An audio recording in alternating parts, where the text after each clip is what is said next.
one a little older than the other, but tell me about it. Well, welcome back to the Missouri Valley Conference Men's Basketball Media Day. We're live downtown at the Enterprise Center with the Commissioner, Jeff Jackson, and appreciate you jumping into my little table here No, it's always a pleasure. hang out. This kind of, you're doing sports all season long, all year, but this is kind of a big kind of kickoff day for the league. Yeah, it's kind of fun, and we're really appreciative of the folks here at Enterprise Center allowing us to use the facility, because I think it really adds to the ambiance. And the student athletes have such a good experience here in the spring, and we're just very fortunate to be in St. Louis, and obviously the location being central just makes it a great day for everybody involved. When I think of athletics and sports and all the things that you're involved with, you and I talked about this earlier today. You brought some people into the league when you first came in, and now some of those people have gone to not bigger, better jobs, but better jobs for them. And that's all part of what sports is about. I mean, I think that what you're doing is building something that continues to advance, and you're about the people that you're working with. Well, we've been really fortunate, one, with Schroeder Montgomery, and having the opportunity to go and take the leadership role in the Big South Conference, a conference we actually have both worked in.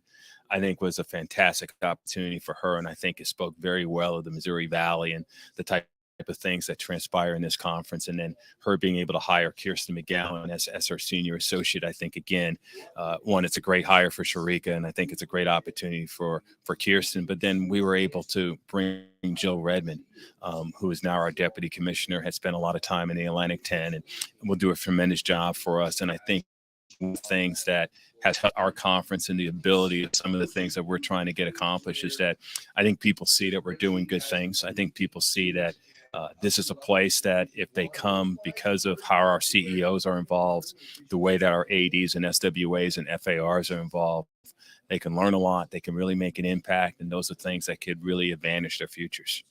When you think about what's going on in the media world, as well as all the things going on in college athletics with the transfer portal and the NIL, and Rutgers was just trying to make their team a union or something. There's so much going on. And then you've got your TV partner, Bally's, is going through some kind of whatever they're going through.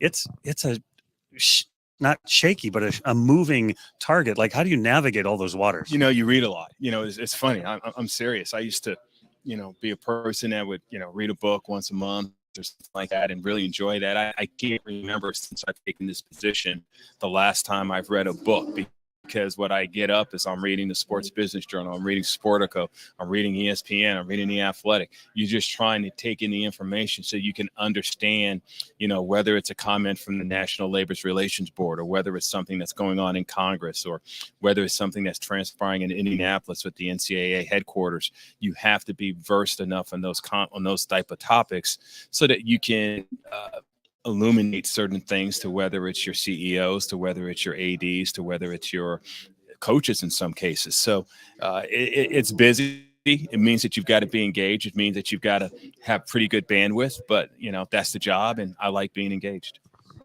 I know you enjoy your partnership with Bally's and the assorted groups there.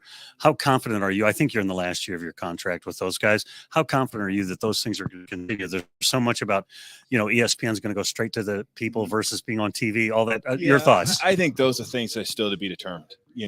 Bally's obviously in a situation where they're going through some dominoes, so to speak, getting one entity to make a decision, at least to another entity making a decision, and so forth and so on. And we have a great relationship with Jack Donovan and the people there, and we're hopeful that that relationship can continue. But that's something that actually is probably right now more in the courts than it is anything that's taken place between us. We're currently negotiating a new contract with ESPN. We think they've been a great partner. We've had great conversations, and we look forward to continuing those conversations. But kind of as you talked about earlier, there's so many different variables in play right now. There's so many different pressure points, so to speak, that we have to be mindful of, that you're just, again, doing your homework, kind of taking it slow, and making sure that with the advice of your membership and especially your CEOs, that you're making the best decisions for our student athletes. Let's talk a little hoops. All the coaches are in. You've got some outstanding programs and teams and coaches and all that. How excited, how bullish are you about men's basketball? It's going to be a great year. I think the conference is. I think we had a good year last year. I think we're getting ready to have a great year. Matter of fact, I have a lot of empathy for our coaches, because the conference is so deep. That there's so many quality teams, quality programs, quality student athletes, quality coaches. it's just always going to be hard to have a team win our championship that hasn't lost 4, 5, 6 games, because there's so much parity and there's so much importance to our campuses about the success in basketball, whether it's the men's side or the women's side. So it's exciting for us. We want to make sure we're being good stewards and making sure we're creating the type of competitive environment that everybody wants to thrive in. But so far, so good. And we're all anxious to see what happens in a couple of weeks. I know you've got a lot to do, so I won't keep you super long. You had at Belmont Murray and UIC last year. How do you feel like that whole addition went last year? Well, we've been very fortunate. All three of those campuses have tremendous leadership, starting with their CEOs all the way through their athletic directors and forward downward. And so it's been smooth. It's been very much a positive for our conference. Those programs have come in and provided exactly what we thought they would, and even look forward to better things as they become more comfortable in their new environment.